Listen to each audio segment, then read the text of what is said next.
The golden sunset cast long shadows across the dusty trail as 20 wagons creaked westward, white canvas covers billowing gently in the evening breeze. At the head of this line of hopeful settlers rode Elias McCall, his weathered face revealing nothing of the storms that raged within. The settlers trusted him with their lives, their futures, their dreams of a new beginning in untamed lands. Yet none of them truly knew the man who guided them. Elias sat tall in his saddle, eyes constantly scanning the horizon, particularly the jagged cliffs that loomed to their north. Something about those rocks unsettled him, not fear, but a familiar tension he'd carried through 2 decades of frontier survival. His Apache-trained senses detected what others couldn't. They were being watched. "Mr. McCall, should we make camp in that clearing ahead?" asked Thomas Whitaker, a banker from Boston who'd traded ledgers for leather reins just 3 months prior. Elias shook his head, voice low and commanding. "Too exposed. We'll continue to the ravine another mile west. Better protection, water nearby." His words weren't lengthy, but they carried the weight of absolute authority. The settlers exchanged glances but didn't question him. 3 weeks on the trail had taught them that McCall's instincts were never wrong. What they didn't know was where those instincts came from, raised from boyhood by Apache warriors after his family's slaughter, trained in their ways of stealth, tracking, and survival until he moved like a shadow and fought with the precision of a mountain lion. Martha Jessup, a widow traveling with her 2 teenage sons, pulled her wagon alongside Elias. "The children are tired, Mr. McCall. Are you certain we can't stop sooner?" His dark eyes met hers briefly.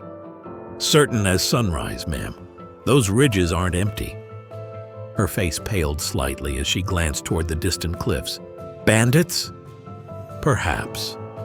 His hand rested casually on his revolver, but there was nothing casual about the way his eyes narrowed, studying each shadow and movement along the rocky outcroppings. 7 years as an elite scout for the U.S. Army had honed his already formidable Apache skills to near supernatural levels. By nightfall, the wagon train had reached the protected ravine. Fires were lit, stew pots bubbled, and children played between the circled wagons. But Elias didn't join them for supper.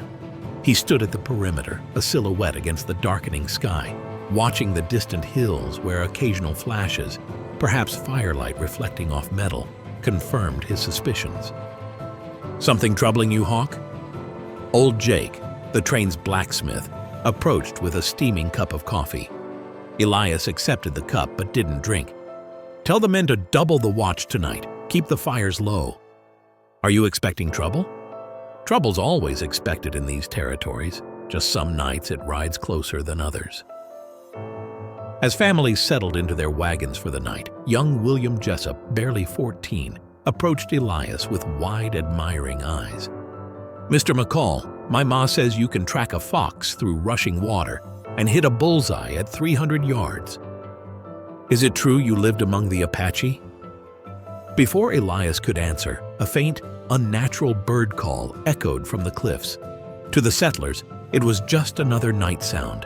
To Elias, it was a signal between men, hunters coordinating their approach toward unsuspecting prey. The wagon master's expression hardened as he quietly drew his knife. "Get back to your mother, boy. Tell no one, but send Mr. Cooper and the Willard brothers to me, quietly." As William scurried away, Elias melted into the shadows, becoming one with the darkness. The bandits watching from the hills thought they were stalking easy prey, helpless farmers and merchants. They had no idea they were challenging a man whose Apache training was about to prove fatal. If you thought this was tense, wait until you see what happens next.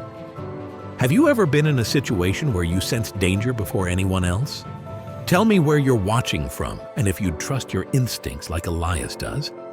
High above the ravine, concealed among the jagged rocks and twisted juniper trees, Jed Black Vulture Tate lowered his brass spyglass with a satisfied smirk. His weather-beaten face, scarred from a dozen knife fights and twice as many bad decisions, twisted into something resembling a smile. Beside him, 5 of his most trusted men lay belly down against the warm stone, watching the wagon train below like wolves eyeing a flock of sheep. "Look at 'em down there," Black Vulture sneered, his voice a gravelly whisper honed by years of cheap whiskey and desert dust. "All neat and tidy in their circle, farmers and shopkeepers playing pioneer." He spat a stream of tobacco juice that splattered against the rocks. "Don't even know what's coming." "What about the strong box?" Black Vulture demanded. The outlaw leader nodded, mentally calculating the value of their potential haul. Word in the saloons was that these settlers carried almost 10,000 in gold and banknotes, payment for land and supplies at their destination. The livestock, weapons, and other goods would double that value. One night's work for enough money to last a year. "What about the wagon master?" asked Snake-Eyed Jennings, the youngest of the group, but already with 3 notches on his gun. "Keeps to himself. Moves are different from the others." Black Vulture dismissed the concern with a wave of his hand. "Just another hired scout. Probably some half-drunk army deserter or washed-up trapper. One bullet will solve that problem." His knife jabbed into the rough map. "First, we pick off their sentries. Knives only, quiet-like. Then, when I fire this," he patted the distinctive silver-plated revolver on his hip, "we hit 'em all at once. Shoot anyone who resists. The rest will surrender quick enough when they see we mean business." The men nodded, their faces showing nothing but cruel anticipation.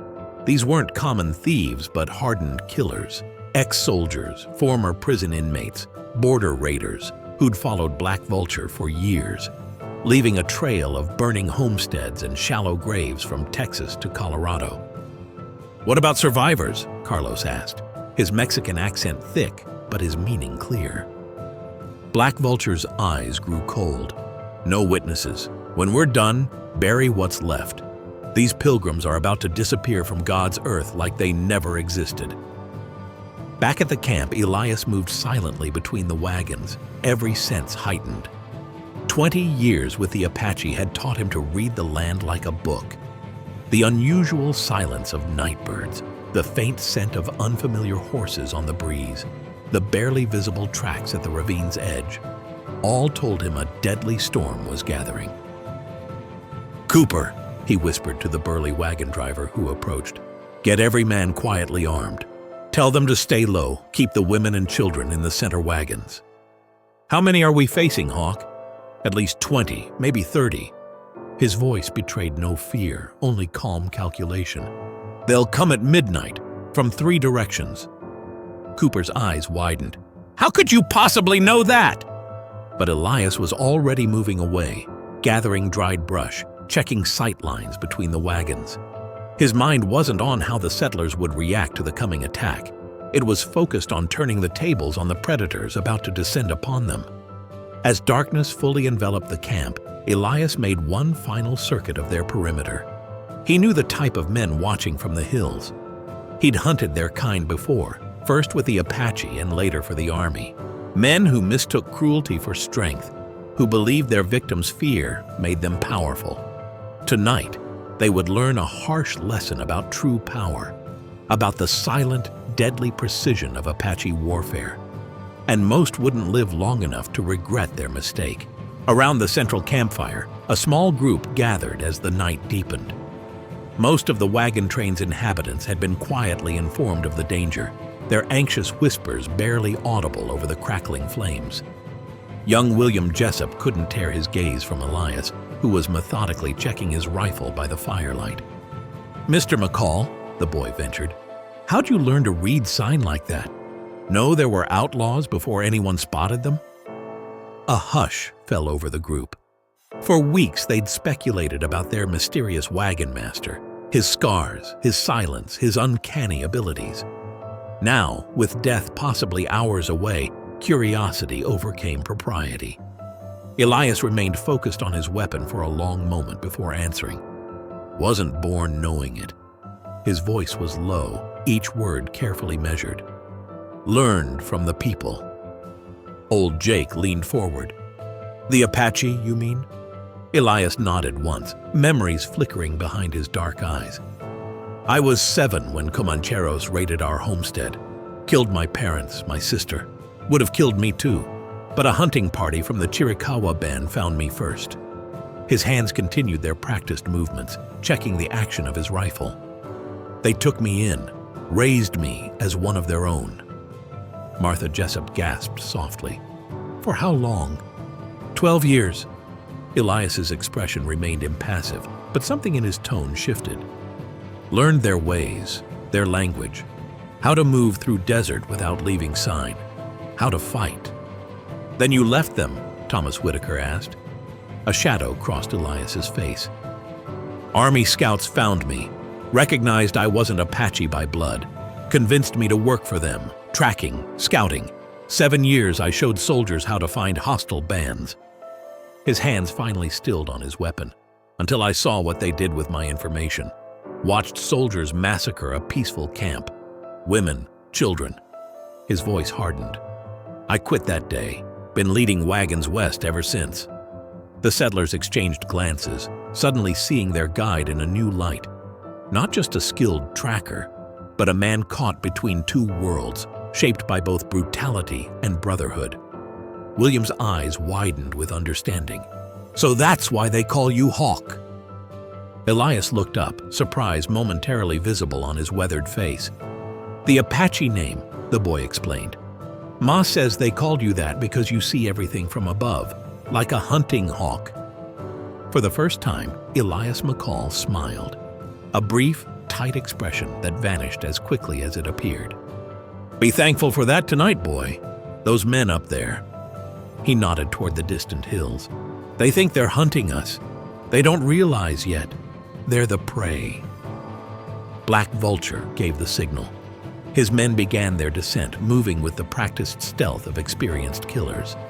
The first bandit reached the edge of the camp, knife drawn, as he approached the back of an unsuspecting sentry.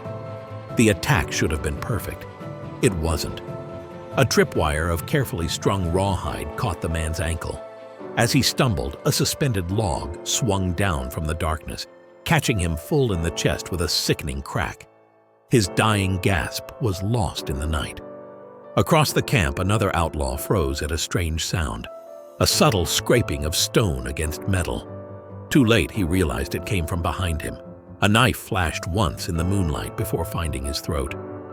Elias McCall moved like a shadow between the wagons, a deadly ghost navigating the battlefield he had prepared. Each step placed with deliberate precision, each movement flowing like water around stone. This wasn't the frantic combat of desperate men. This was the calculated hunting technique of the Apache warrior. Black Vulture's careful plan disintegrated in minutes. Sentries who should have died quietly instead vanished without trace. Men who should have converged on sleeping victims found themselves caught in snares, impaled on carefully positioned stakes, or facing the silent, lethal slash of Elias's knife. "Something's wrong!" Snake Eye hissed as he crouched beside a wagon wheel, his planned approach now halted by the sound of strangled cries from his companions. A voice whispered from the darkness behind him, "Everything's wrong for you tonight." Before Snake Eye could turn, Elias's arm locked around his neck, cutting off both air and sound until the outlaw slumped unconscious. Panic spread among the bandits. This wasn't the helpless wagon train they'd expected. This was something else entirely, something terrifying. Men who had raided a dozen settlements without fear now found themselves hunted in the dark by an enemy they couldn't see. "It's a trap!" Rafe Decker shouted, firing blindly into the shadows.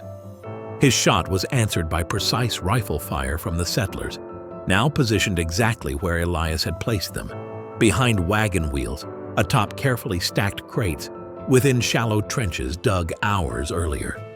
Black Vulture, watching his men scatter in confusion, finally understood the magnitude of his mistake.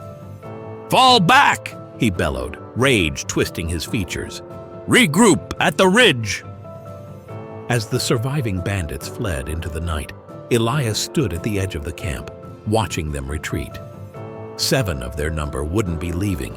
Their bodies lay scattered around the perimeter, silent testimony to the wagon master's deadly skills. The first battle was over, but Elias knew the war had just begun. The eastern sky barely showed the first hint of dawn as Black Vulture paced the length of the outlaws' hidden camp. rage emanating from him like heat from a furnace. His men sat huddled around small fires, their usual bravado replaced by furtive glances and whispered conversations. 7 men lost, another 5 wounded. Nearly half their force cut down in what should have been a simple raid. "I want to know what happened down there," Black Vulture's voice cracked like a bullwhip. "Who were we facing? Not just farmers and merchants, not with traps like that." Rafe Decker, sporting a bullet graze across his shoulder, shook his head. "Never seen anything like it, boss.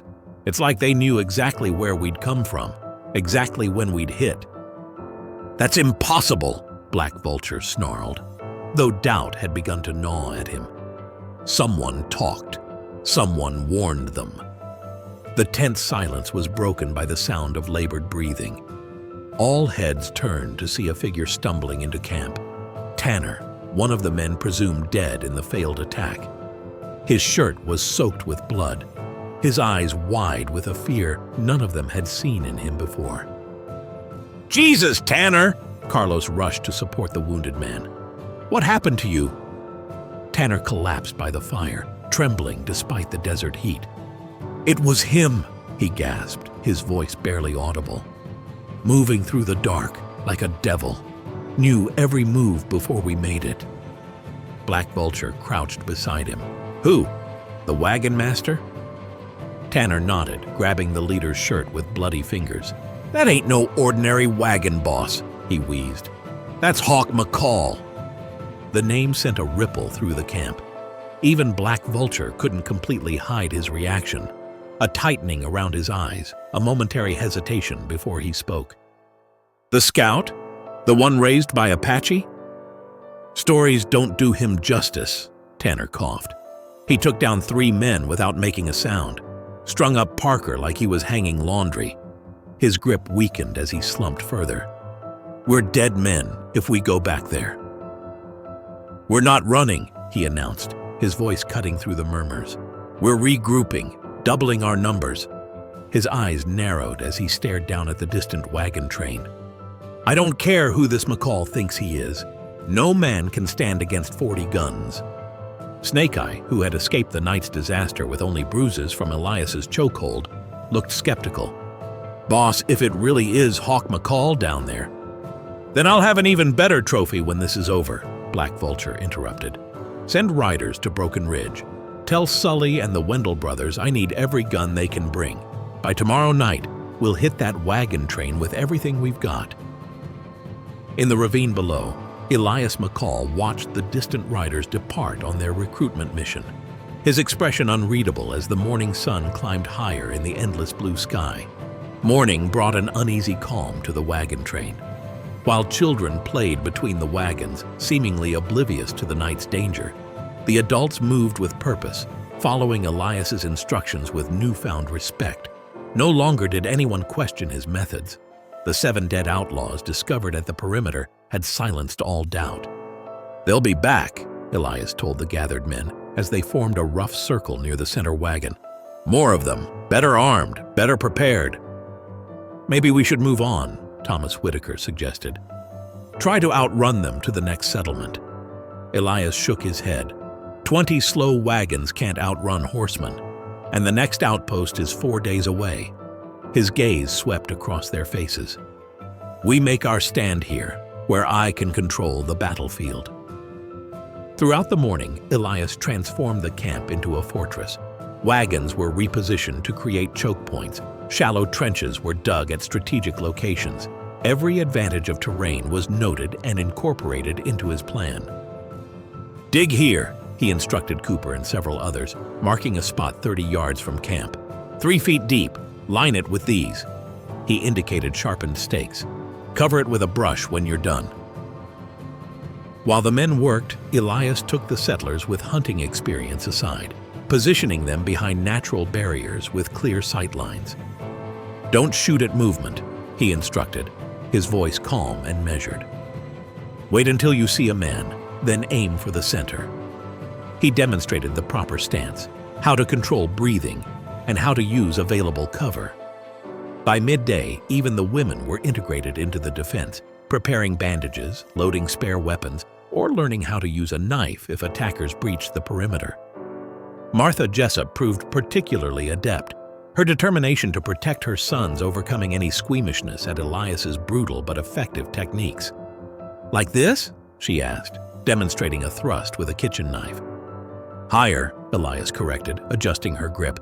"Between the ribs, then twist." A cloud of dust on the horizon interrupted their preparations. Every defender tensed, rifles raised toward the approaching rider. "Hold," Elias commanded, shading his eyes against the sun. "Not bandits, just one rider." The lone figure approached at a gallop, and as they drew closer, Elias's expression changed almost imperceptibly. Recognition, followed by something rare for him: surprise. The rider pulled up at the camp's edge, swinging down from the saddle with fluid grace. The settlers murmured in shock as they realized the newcomer was a woman, dressed in men's clothing, a rifle slung across her back, dark hair pulled back beneath a wide-brimmed hat. "Isabella," Elias said, the name carrying a weight of history between them. "Hawk!" She nodded, her accent revealing Mexican origins. "Found your trail 3 days back. Follow it here." Her eyes darted toward the hills. "Seems I've arrived in time for trouble." "Black Vulture and his gang." Isabella's hand instinctively moved to her rifle. "How many?" "About 30 by nightfall. They're bringing reinforcements." Dawn broke harsh and clear, the sun rising like a molten coin over the eastern ridges. The night had passed quietly, almost too quietly, as if the very land was holding its breath in anticipation of the coming storm. Elias stood at the highest point of the camp, Isabella beside him, both scanning the horizon with the practiced eyes of seasoned scouts. "There," Isabella murmured, pointing northwest where a faint cloud of dust disturbed the otherwise pristine sky. Elias nodded once. "More than 30 riders. Black Vulture found his reinforcements." Below them, the wagon train stirred with tense activity. Every man, woman, and child old enough to hold a weapon knew their position. Traps had been set, firing lanes established, escape routes planned for the youngest and most vulnerable. They had prepared as thoroughly as possible in the limited time available. Now they would discover if it was enough. "Like Chihuahua in '58, Isabella remarked, checking her rifle's action with practiced ease. "Remember? The Federales thought they had us surrounded." A ghost of a smile touched Elias's lips. "I remember dragging you out with an arrow in your leg." "After I saved you from that captain's sword," she countered, the shared memory momentarily lightening the gravity of their situation. Their reminiscence was cut short as the dust cloud grew larger, resolving into distinct figures, riders approaching at a gallop, weapons glinting in the morning sun. Black Vulture led the charge, his distinctive figure unmistakable even at a distance, the silver-plated revolver raised high above his head. "Time," Elias said simply, raising his hand to signal the waiting defenders. The outlaws thundered closer, their confidence evident in their direct approach. Black Vulture had clearly convinced his reinforcements that the previous night's defeat was a fluke, that overwhelming force would easily crush any resistance from mere settlers. He raised his voice in a battle cry that carried across the distance. "Burn the wagons, kill the outgained to kill the men. Their goods and women are ours." The first riders reached the outer perimeter, and the first trap was sprung. Earth collapsed beneath pounding hooves as 3 bandits plunged into the hidden pit, their screams mingling with the terrified neighs of their horses. More traps activated in rapid succession, tripwires sending men flying from their mounts, concealed snares dragging riders from saddles, sharpened stakes emerging from seemingly innocent brush piles. The outlaws' charge faltered in confusion, their neat formation dissolving into chaos. Black Vulture shouted orders, trying to redirect his men around the deadly obstacles, but Elias had planned too well. Every alternative route led to new dangers, each apparent safe passage concealing another lethal surprise. "Now!" Elias shouted, and rifle fire erupted from the wagon circle. Not the panicked, inaccurate shots of frightened civilians, but the measured, targeted volleys of properly positioned and trained defenders. Elias watched with cold calculation, knowing the real battle was only beginning. "They're coming for the east side," he told Isabella. Just as we planned. The deadly dance had commenced, and blood would soon soak the desert sand. Gunfire tore through the morning air as the battle erupted into full chaos. Black Vulture's men regrouped after their initial shock, finding positions behind rocks and scrub brush, returning fire with growing desperation. The outlaws' superior numbers should have guaranteed victory, but Elias had transformed the entire landscape into a weapon against them. "They're flanking right!" Cooper shouted, as 5 riders attempted to circle behind the wagon barricade. Without hesitation, Isabella dropped to one knee, leveled her rifle, and fired 3 times in rapid succession. 2 riders tumbled from their horses, the others veered away, abandoning their approach. Elias moved like a phantom through the defenders' positions, appearing where needed most, his Apache knife claiming any bandit who breached their perimeter. His movements followed no pattern a conventional fighter would recognize. He struck from unexpected angles, utilized blind spots, and disappeared before retaliation could find him. The boy turned, terror freezing him in place. But before the bandit could fire, Martha's kitchen knife buried itself in the man's back with surprising force. Her hands trembled after the act, but her eyes remained hard as flint. This gentle woman had crossed a threshold from which there was no return. In the center of the camp, Thomas Whitaker and 3 other men defended the supply wagon, fighting with a courage none had known they possessed before this day. One by one they fell, wounded or worse, until only Thomas remained, blood streaming from a gash across his forehead as he continued firing. "We can't hold much longer," he called out, panic edging into his voice. Across the battlefield, Black Vulture raged at his men, his face contorted with fury as his supposedly easy victory disintegrated into a slaughter. "Push forward, you cowards! They're just farmers!"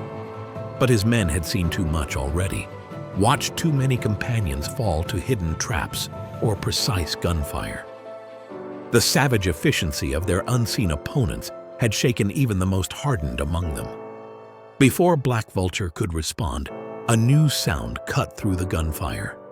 War cries unlike anything the outlaws had heard before. Isabella had led a small group of settlers around the flank, and now they charged the outlaws' position, screaming Apache battle calls that Elias had taught them hours earlier. Amid the chaos, Elias locked eyes with Black Vulture across the battlefield. The outlaw leader's expression shifted from rage to something else. The dawning realization that he had catastrophically underestimated his opponent. This wasn't just a wagon master, this was death incarnate, schooled by the most feared warriors of the frontier. Blood soaked the sand as the morning stretched on, the wagon train's defenders holding firm against increasingly desperate assaults. By midday, the battlefield had grown eerily quiet. The sand was darkened with blood. Bodies of fallen outlaws scattered across the approaches to the wagon train. Inside the defensive circle, the settlers tended their wounded, reloaded weapons and watched the surrounding terrain with newfound vigilance. Their faces were transformed, no longer the hopeful pioneers of days past, but hardened survivors who had looked death in the eye and refused to yield. Elias stood at the perimeter, his clothing torn and stained, a shallow cut along his cheekbone, the only visible injury he had sustained. Beside him, Isabella cleaned her knife methodically, her expression unreadable. "They've pulled back beyond that ridge," she noted, nodding toward the distant hills. "Not retreating," Elias corrected. "Regrouping. He's lost too many men to rush us again, but Black Vulture won't simply ride away." As if summoned by his words, a lone figure appeared atop the nearest hill. Black Vulture astride his distinctive black stallion. The outlaw leader raised a white cloth tied to his rifle barrel, the universal signal for parley. "McCall," his voice carried across the distance, "I want words with you. Come out alone." The settlers exchanged nervous glances. Cooper approached Elias, his concern evident. "Could be a trap." "Of course it's a trap," Elias replied, his voice calm, "but not the kind you're thinking of." He handed his rifle to Isabella and checked his knife. "Keep everyone ready. If this goes wrong, get the wagons moving immediately. Head east until you reach the river crossing." Isabella caught his arm. "Hawk, you know what he wants." "I do." His expression revealed nothing, but something passed between them, an understanding born of shared battles and blood. Elias walked out alone, moving with deliberate calm toward the neutral ground between the two forces. Black Vulture rode down to meet him, stopping 20 paces away before dismounting. Up close, the outlaw leader was an imposing figure, broad-shouldered, with eyes that burned with malice beneath his wide-brimmed hat. "You've cost me good men, McCall," Black Vulture called, his hand resting near his holstered revolver. "You brought them to die," Elias replied evenly. "You can still leave with those who remain." Black Vulture laughed, the sound harsh in the desert stillness. "That's not how this works. You know what I'm offering." Elias nodded once. "I know. You and me, man to man. Knives or guns, your choice." The outlaw spread his hands. "Winner takes all. My boys ride away if you win. The wagon train is ours if I do." From the defensive circle, the settlers watched with tense anticipation. Young William turned to Isabella, confusion on his face. "Why would Mr. McCall agree to that?" "Because he understands men like Black Vulture," she answered softly. "Their pride is their weakness, and Hawk has never lost a one-on-one fight." In the neutral ground, Elias removed his gun belt, letting it fall to the sand. His hands moved to his waist, drawing the wickedly curved Apache knife from its sheath. "Knives," he said simply. Black Vulture grinned, revealing tobacco-stained teeth, as he tossed aside his own gun belt and drew a heavy Bowie knife from his boot. "Been waiting years to carve my name into the famous Hawk McCall." Both men began to circle, the fate of the wagon train hanging on the outcome of their deadly dance. The two men circled each other in the harsh midday sun, dust rising beneath their boots with each calculated step. Black Vulture lunged first, his Bowie knife slashing in a wide arc that would have disemboweled a slower man. But Elias wasn't there. He had shifted like smoke, seemingly without effort, the attack missing by inches. "Stand still and fight, you Apache dog," Black Vulture snarled, frustration evident in his voice. Elias remained silent, his expression unchanged as he continued the deadly dance. Unlike his opponent's aggressive lunges, his movements were economical, patient, the hunting technique of the Apache rather than the brawling style of frontier saloons. When Elias finally struck, it happened with such speed that many watching couldn't follow the movement. His blade flashed once, opening a crimson line across Black Vulture's forearm.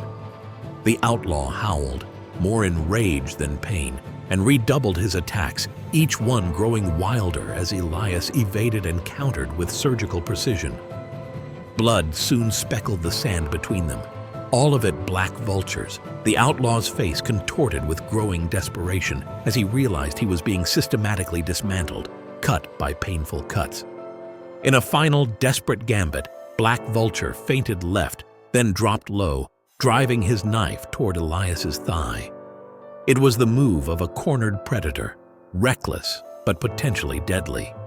For the first time in the fight, Elias seemed caught off guard, barely twisting away. But what appeared to be vulnerability was actually the closing of a trap. As Black Vulture's momentum carried him forward, Elias pivoted and drove his knife up and inward with terrible precision. The blade found the space beneath the outlaw's ribs, angling toward the heart. Black Vulture froze, his eyes widening in shock as he looked down at the knife hilt protruding from his chest. His own weapon slipped from suddenly nerveless fingers. "How?" he gasped, blood bubbling at the corner of his mouth. Elias leaned close, his voice so low only the dying man could hear him. "The hawk doesn't fear the vulture!" From the distant ridge, the remaining outlaws watched in stunned silence as their leader collapsed to the sand. Without a word, Elias retrieved his gun belt and turned his back on Black Vulture's body. walking calmly toward the wagon train. As Elias walked back toward the wagon circle, the remaining outlaws on the ridge broke into chaotic movement. Without Black Vulture's iron will to hold them together, their fragile alliance shattered. Some fled immediately, kicking their horses into a gallop and disappearing over the horizon. Others gathered in small groups, arguing heatedly before ultimately scattering in different directions. "They're running," Cooper announced, lowering his rifle as the last of the bandits vanished from sight. Inside the camp, a tentative celebration began. Women embraced their children, men clapped each other on the shoulders, and a collective sigh of relief rippled through the survivors. Though they had lost 4 of their number and several more were wounded, they had faced overwhelming odds and emerged victorious. Elias accepted a canteen from Martha Jessup, taking a long drink before pouring some water over the cut on his face. He showed no elation at his victory, only the same quiet vigilance that had kept them alive. "Is it really over?" Thomas Whitaker asked, his arm freshly bandaged. "For now," Elias replied. "Word will spread through the territories. No one will trouble this wagon train again." By evening, as campfires burned and the dead were laid to rest with solemn prayers, the mood had shifted from relief to something deeper, a sense of shared trial and transformation. These ordinary people had discovered reserves of courage they never knew they possessed. 200 miles west, in a crowded saloon in Tucson, a weathered barkeeper was already telling the first whispered version of the tale, how a single wagon master had defeated the notorious Black Vulture and his entire gang. With each retelling, the story grew. Some said Elias had been raised by spirits. Others claimed he could turn invisible at will. "They say he moves like a ghost," the barkeeper told a group of wide-eyed listeners. "Trained by Apache shamans in secret rituals. Can track a man across bare rock and kill without making a sound." At a corner table, a hard-faced man in a dust-covered duster listened intently, a calculating gleam in his eye. "No man's that dangerous," he muttered to his companions. "I say we find this hawk McCall and see if he's really a ghost, or just flesh and blood like the rest of us." His companions nodded, fingers tapping restlessly against holstered revolvers as they drained their whiskey. As the legend spread, new dangers were already gathering on the horizon. 3 days later, with the wagon train safely arriving at the next settlement, Elias McCall stood at the edge of the small frontier town, his few belongings already packed on his horse. The morning sun cast long shadows as settlers bustled around, securing supplies and sharing their harrowing tale with astonished locals. Cooper approached, extending his hand. The committee took a vote. "We want you to stay on as wagon master all the way to Oregon." Elias shook the offered hand but shook his head. "My contract was to get you safely to Coulter's Ridge. You'll find another guide here." "Won't be the same," Cooper insisted. "These people owe you their lives." Elias's gaze drifted to where the settlers were gathered. Martha Jessup noticed him looking and raised her hand in silent gratitude. Beside her, young William stood straighter, his boyish face now carrying a new maturity born of hardship and survival. "They don't owe me anything," Elias replied quietly. "They saved themselves." Isabella rode up, her horse already packed for travel. "Is the northern trail clear?" she asked Elias. "Clear enough." Cooper looked between them. "You're both leaving?" Isabella smiled, though her eyes remained serious. "The frontier always needs people like us, Senor. Today, your wagon train is safe, but tomorrow, others will face similar dangers." The settlers began to gather, word of Elias's departure spreading quickly. They formed a loose circle, many stepping forward to offer thanks or small tokens of appreciation. Thomas Whitaker pressed a gold pocket watch into Elias's hand. "It was my father's," he explained. "Something to remember us by."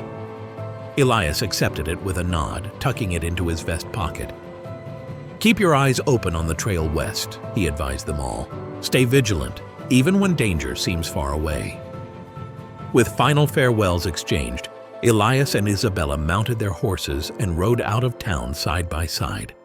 Against the vast landscape of mountains and sky, they were soon just silhouettes on the horizon, lone figures moving through a wild country still untamed by civilization.